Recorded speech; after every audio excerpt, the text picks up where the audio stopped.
This is episode 85 of the Death to Tyrants podcast. The crushing weight of the tyrant's passage had left nothing unmarked. You get split in fucking half, but I call him the hologram graph. But I am the center inside the placenta of math. You clash with cyanide gas and die fast. Rhythmical equivalent of solids, liquids, and gas. We smash your sinus with the power of Lord Titus. But I am the virus inside of the iris of Cyrus. Oh, the end is near. This is the final episode of 2019. I cannot believe we're on to 2020 here shortly. Thank you guys for the support throughout the year, and welcome to all of the new listeners. There's a bunch of you guys. We'll call it the Tom Woods bump that I got here in listenership. Welcome aboard, and oh yeah, I forgot to say, welcome to the Death to Tyrants podcast. As always, I am your host and humble narrator, Buck Johnson, coming to you out of Austin, Texas, where I've got a really cool guest today. I read LouRockwell.com, as I'm sure you all do, on a daily basis. And I stumbled across this article on there, How I Survived for 3 Years as a Libertarian Cop by John Baeza.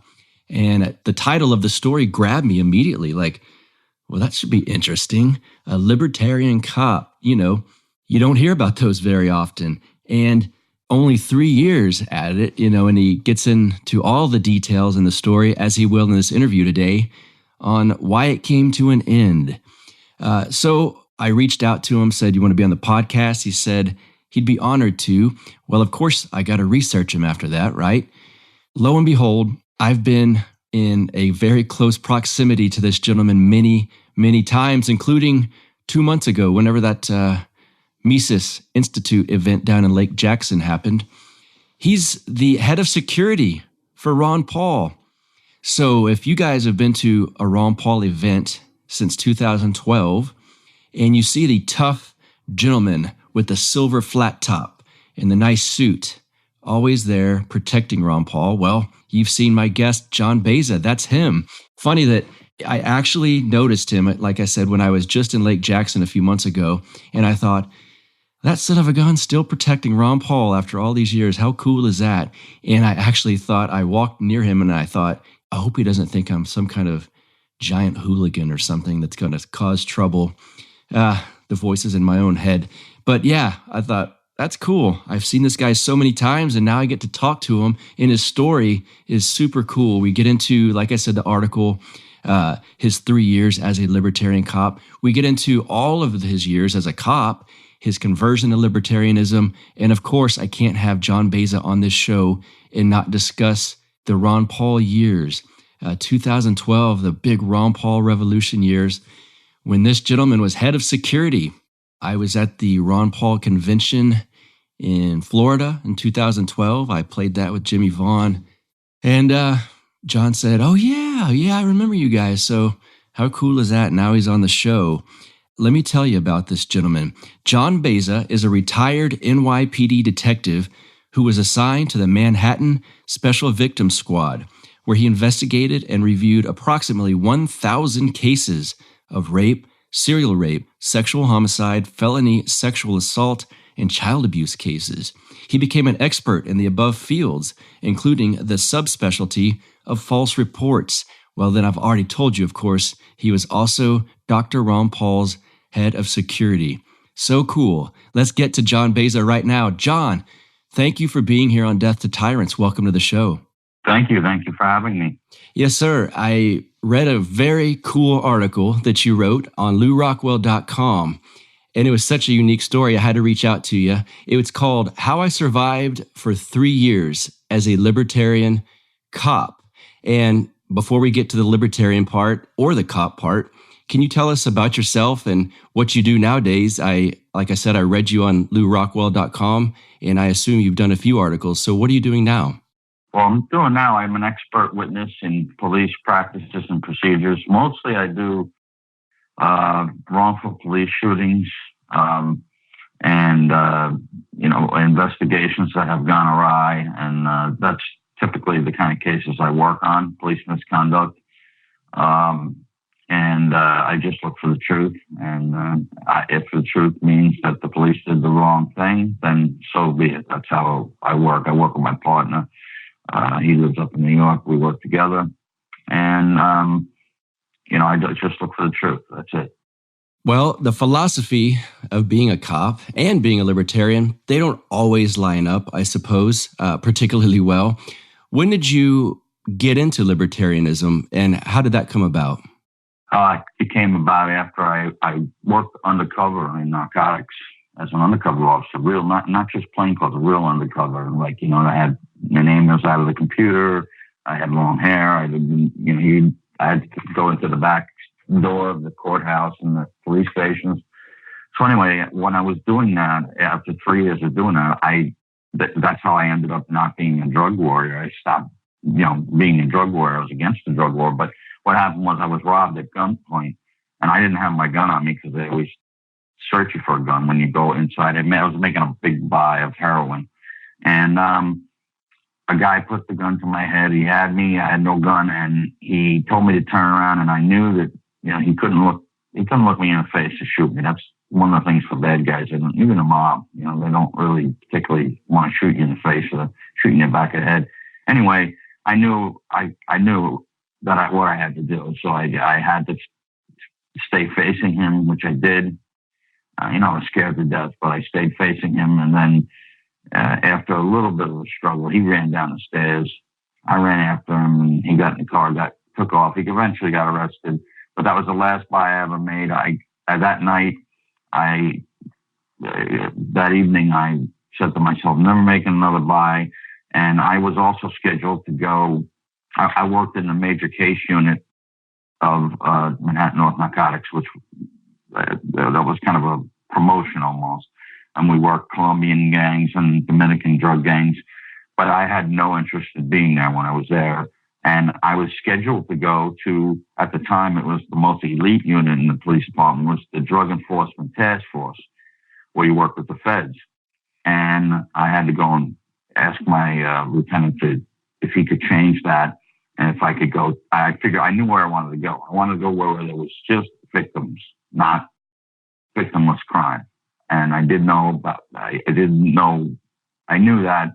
And I had read some libertarian books. I had read a Rothbard book, believe it or not, For a New Liberty, I think it was. And wow. Anyway, long story short, I read up after that buy, and my career just kind of at that point stopped, and I just said, no, I want to be a detective. And I went to the Special Victims Squad, which is works on sex crimes, serial rapes, sexual homicide, child abuse, and any crime related to that. We took it.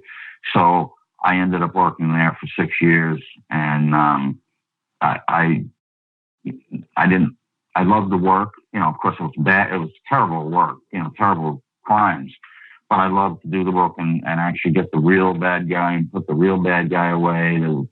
And that's how I turned. And at that point, I started reading a little bit more.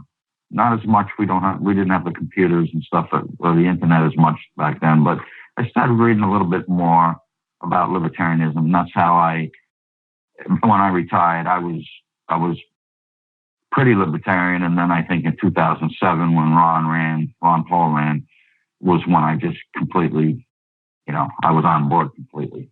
Well, I guess for you, one of the things that bothered you then obviously was the drug arrests and stuff like that. Were there other aspects of the NYPD job that bothered you once you became, I guess more of a libertarian? Did you see things that didn't sit well with you?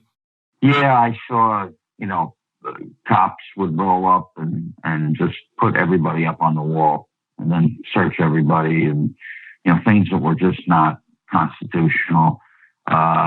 And we had a quota, whatever the NYPD says. They always have a quota. You have to do 10 moving tickets, like, somebody going through a red light or something. I didn't write speed tickets. I worked in the ghetto when I, worked there. And we had to write 15 moving tickets. So what we typically did was, I did, is I'd find a car, that was an abandoned vehicle.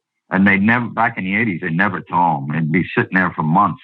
So I found an abandoned vehicle and I just give it tickets. I'd try to give it about 15 tickets for whatever I could.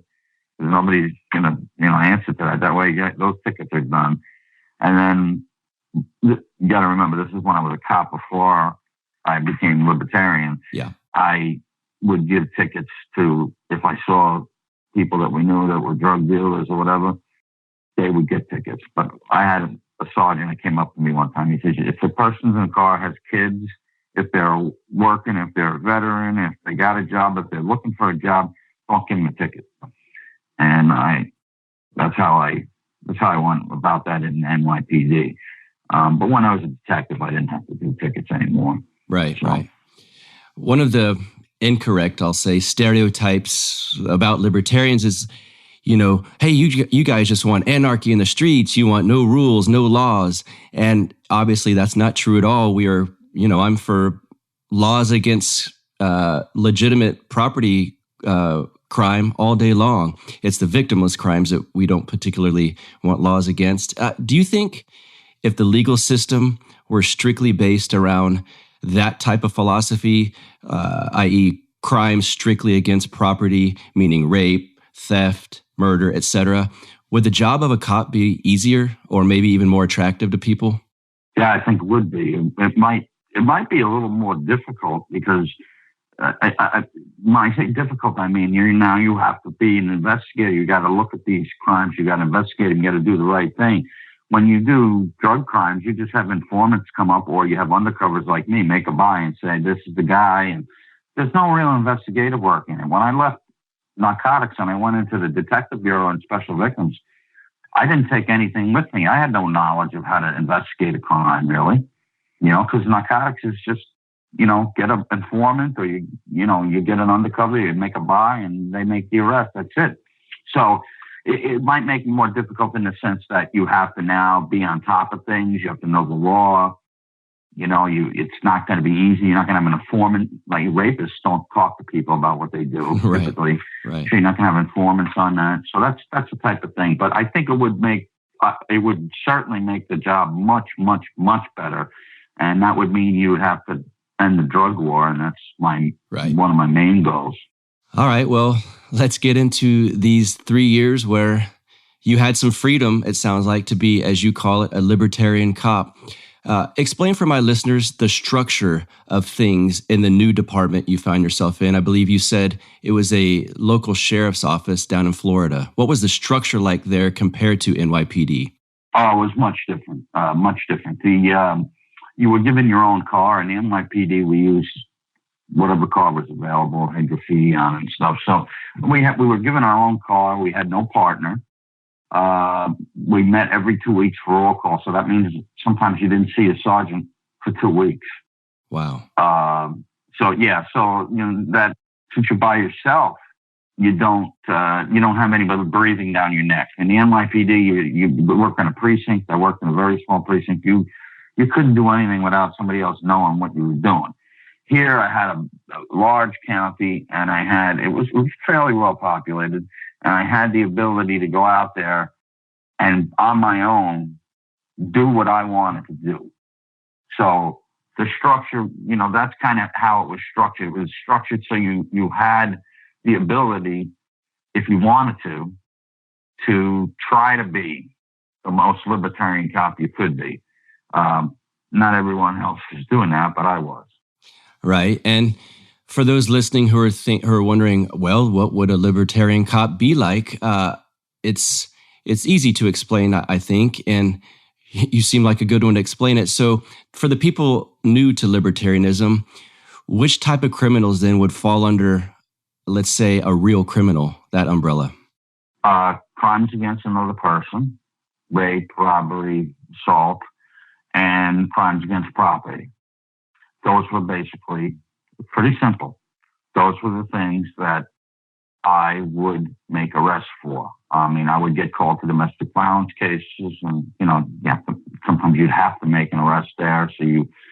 But I was pretty good at investigating stuff. So sometimes I arrested a woman, sometimes I arrested a man. It all depended on what the evidence said. But that's what I would do. And then what would happen would be We'd be busy. It was not as busy as NYPD, but it was busy enough. You know, sometimes you get calls for people who have sprinklers or, you know, watering somebody else's lawn and they're upset. But we were busy enough. I made some arrests. And then what I would do is I would make a list up of the people who were wanted on warrants for property crimes or victim crimes, you know, against the person. And the warrant squad was poorly run because they worked from 9 a.m. to 5 p.m. And, you know, you don't catch anybody during those hours. So I made my list up. I knew how to use the computer. I made my list up before I went out of about 10 people. And every night I'd pick up maybe 2, 3. I think 3 or 4 was the most I picked up on my own list of warrants. And this, again, is only for, as a libertarian, what we would consider crimes, property or a person, crime against a person. And those warrant arrests were just, you know, because during the night I worked from 6 p.m. to 6 a.m. After 2 a.m., after 1 a.m., everything got silent. So to keep myself occupied, that's what I did. And I said, well, you know, these guys, you know, I didn't know their cases particularly, but they were out there on these warrants. So that's exactly what I did. Also, sometimes people would come up to me or I'd drive up to people and they had, you know, drugs on them or whatever. And I just tell them to just throw the drugs in the ditch, you know, because like in New York, you have sewers, down here you have ditches, you know. So I'd say, throw it in the ditch and come on over here and look at I had a board and I had wanted people, you know, people that were wanted for different crimes. Some of my own cases, they would come first, and then some other cases. And every once in a while, not all the time, but every once in a while, I would get somebody to say, you know, I know who that is. They live here and blah, blah, blah. And I would be able to, you know, to go and arrest the guy or girl or whoever it was. So I was able to do my thing that way, if that makes sense. It does, yeah. And you touched upon it just briefly a while ago. The domestic violence calls. One of the interesting things I noticed in your article is the arrest rate for men and women that you would make. Talk about that real quick. And I suppose I might sound ignorant here. In a regular PD unit, were most of the arrests in domestic violence calls, were they on the men? They were, usually. Okay. And when I was in New York on patrol, it was usually men. But when I was down here, for some reason, it was about 50-50 men and women. But, you know, again, remember now, I had been a detective for many years. I learned from, you know, I was never a natural detective. I learned a lot. I trained a lot. I practiced a lot. So I became pretty good at being a detective. So I would ask about evidence, you know, and look for evidence of what happened, who hit whom, what, you know, that type of thing. And I would talk to people and interview people. That's another thing they didn't do down here. They very rarely interviewed people. They just make an arrest and that's it. I would interview people, find out what happened. And it just turned out that it was about 50-50 men and women. I was greatly surprised by that. I don't know that that's a fact that you're going to see all over the place, but that certainly was my experience down here. You also mentioned in the article that when you had to dust for fingerprints at a crime scene, you'd at some point ask the victim where they wanted you to dust. You said they were surprised about that. Is that uncommon, that tactic? Oh, that's very uncommon, yeah. I mean, because nobody asks a victim of a property crime to say, what would you like to do? It was almost like I was a service worker. They paid my salary. So what I would do was to make sure that they, you know, I dusted where I thought, you know, I was a detective. I dusted where I thought it should be dusted, where as possible prints would be. But I would ask them, listen, now that I'm done, do you have any areas that you think I missed or that I should do? And they looked at me like, every time I did that, people looked at me like, and some people told me, they said, you're actually asking us? I said, I know you're not the expert, but you might have a different idea, and you pay my salary, so I'm asking you. And dusting for fingerprints sometimes is a dirty, messy job. We didn't do it in New York. We had our own crime scene unit, but down here you had the dust, you know. But I would ask them, and they were incredulous. They really were. They were incredulous that somebody would say, you pay my salary, you have to be satisfied with what I dusted. I don't want you to go away. I don't want to leave here and you're unsatisfied with what I did. And I don't think anybody ever took me up on it because I thought I did a pretty good job of dusting. But I could tell, once again, they were just wide-eyed and incredulous that somebody would actually ask them what they wanted to do, you know? Right. They're thinking, well, yeah, I guess I do pay your salary. You know, probably no cops had ever put it to them that way. No, nobody did. Because sometimes I went on calls to back up other cops, and I saw they talk to people. And I'm not saying it was really bad or anything. It's just that I don't think they knew how to talk to people. You know, I had a different way, and I think in New York, they kind of molded me to how to talk to people, especially people who were emotionally disturbed and stuff. I had my own ways to deal with them rather than pull out a taser and all that kind of stuff. I didn't do that kind of stuff. I typically talk with them and would get them to, comply. I'm not saying sometimes I can't. There might have been a case where I couldn't, and I needed to spray somebody with mace or something to help stop them from killing themselves or something. But most of the times I was able to talk to people, and you talk to them the right way. Sometimes you tell them a joke or something. Just you just be a person to them. And when they see that, they're like, oh man, you're not like the cops that I talk to. Right. You know? Well, it seems like you were kind of a model employee, really, especially given the limited oversight. They didn't need to get onto you about anything. And then one day you were called into a lieutenant's office. What happened there? I was called into the lieutenant's office. I had no idea why I was going to the office. And I was like, I kept the fact that I was with the NYPD very low profile. People knew it, but I never said I'm with NYPD. I was retired. I never even said that. Didn't bring that up. I had a low profile. I had, no problems with anybody. I didn't have any, write-ups or anything. Nobody written me up or anything like that. So, I was a good employee. But when I went in and spoke to him, I said, Lieutenant, can you tell me what this is about? And he already thought I knew. And I was like, no, I have no idea what it's about. He goes, well, it's about the amount of tickets, the speeding tickets and the moving tickets, like moving violations, whatever, red lights and stuff. And I said, well, I give out a lot of warnings, which warnings actually went in the trash. They didn't even actually file them in a computer system. And I knew that. So that's why I gave out plenty of warnings. I would give warnings to people, and they would, some of these people, if they were regulars in the area, they would come to me and sometimes they'd give me information. But anyway, I didn't give it. I told them, I said, listen, I haven't given out a speeding ticket in my whole career. I said, forget about, in New York, I worked in the ghetto, so you didn't train you on the radar. I said, but down here, I refuse to get trained on the radar. And I didn't do, radar. And I said, we have 5 guys in our squad.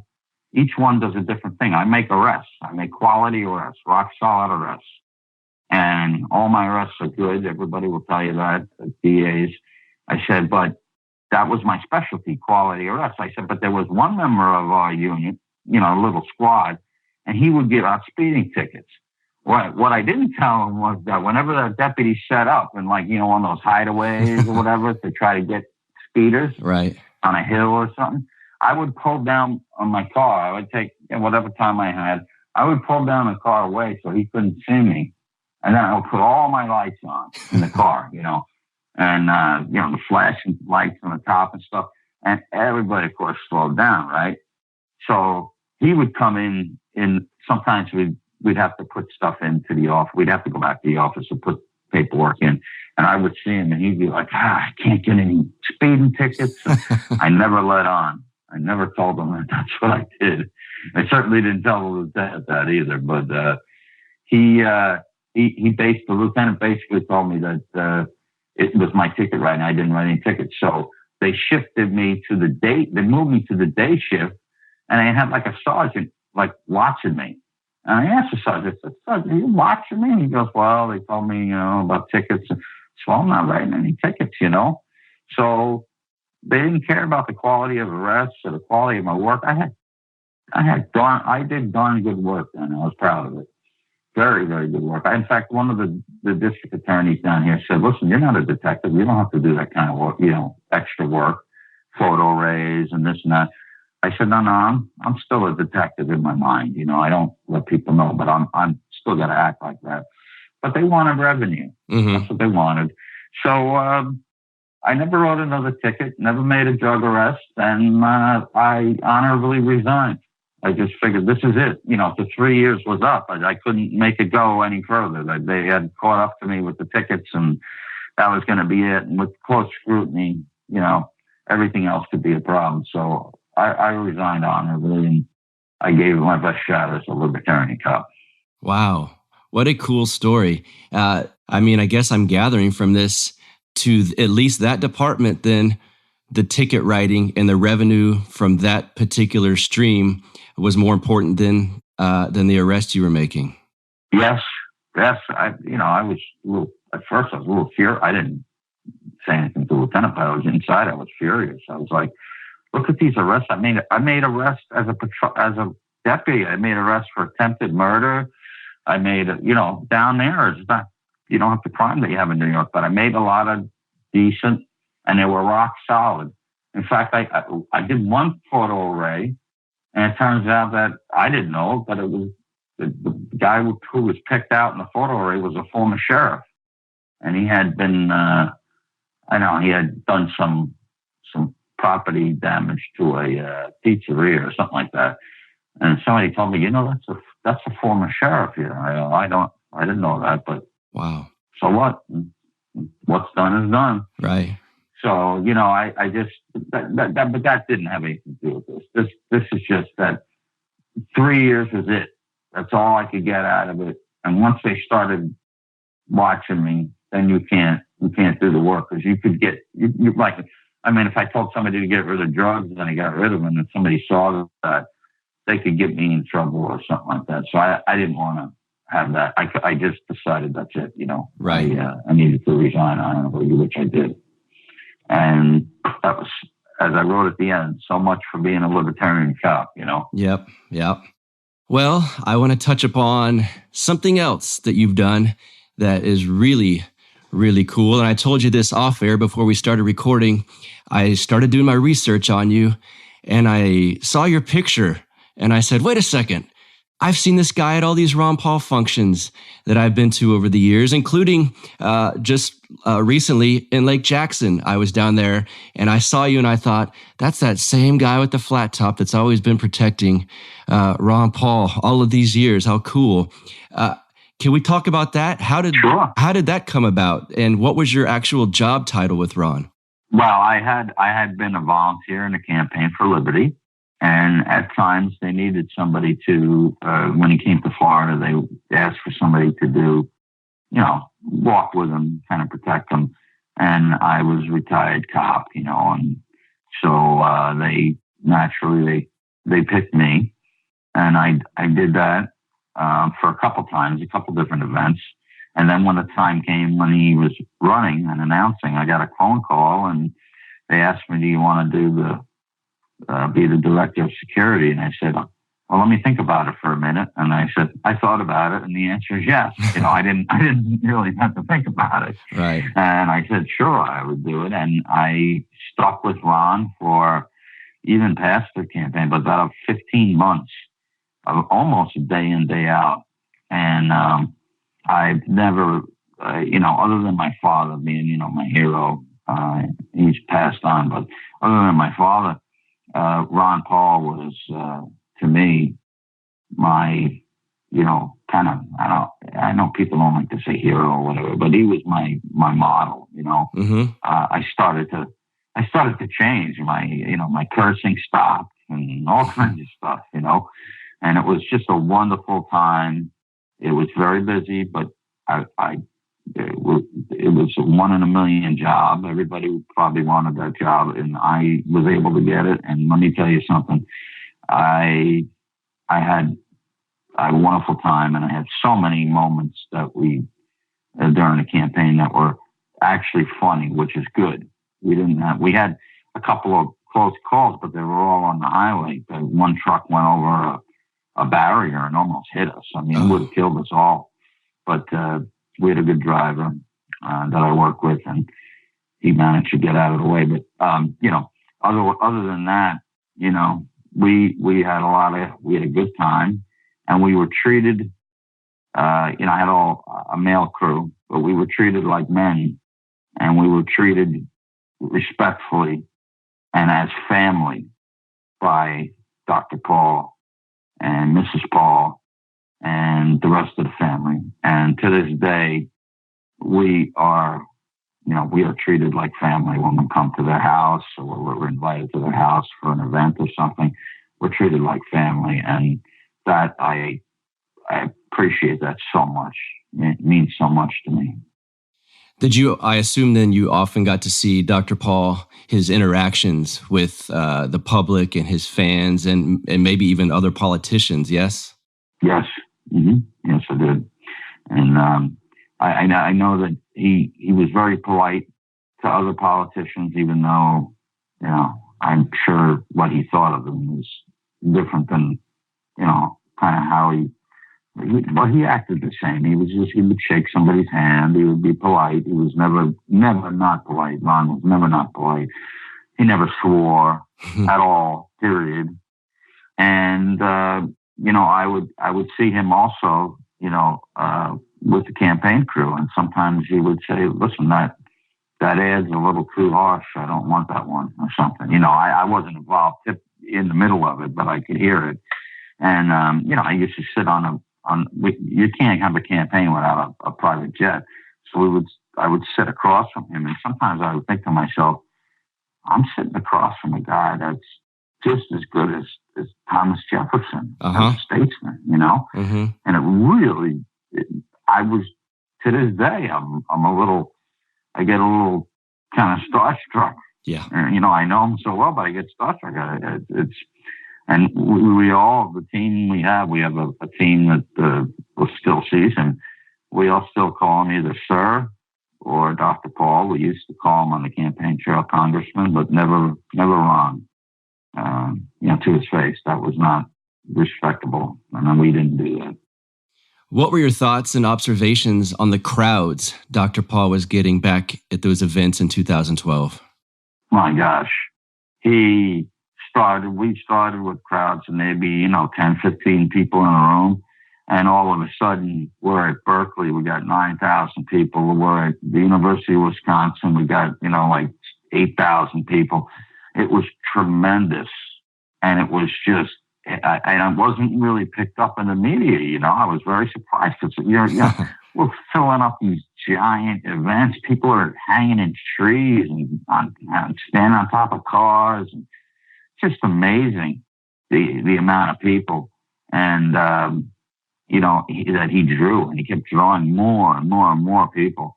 And we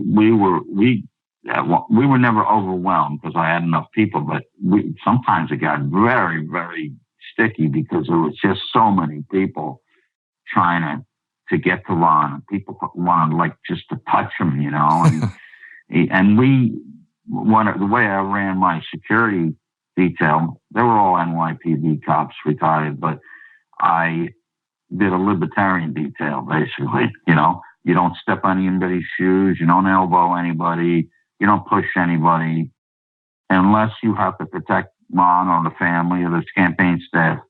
You don't do any of that, because I had seen, I think it was Gingrich's campaign, somebody stepped on somebody's foot, and they were very rough and stuff. And we weren't like that. We were very polite with the people that were interacting with Ron, were taking photos and stuff.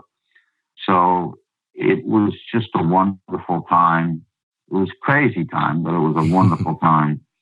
And I wish he was President Paul, but we all do. But don't we all? It just didn't work out that way. Yeah. Right. Were there any close calls or anything? I know you said you had the truck veering off into y'all's lane or whatever, but as far as fans or people or maybe even detractors go, did you have any close calls? No. We had one time we had people from Occupy at an event, and the team came together, and they came the campaign team, and they talked to me about it. And I talked to Dr. Paul, and he said, "Listen, it's free speech. Let's let them say what they want. Tell them they get free speech, and that's it."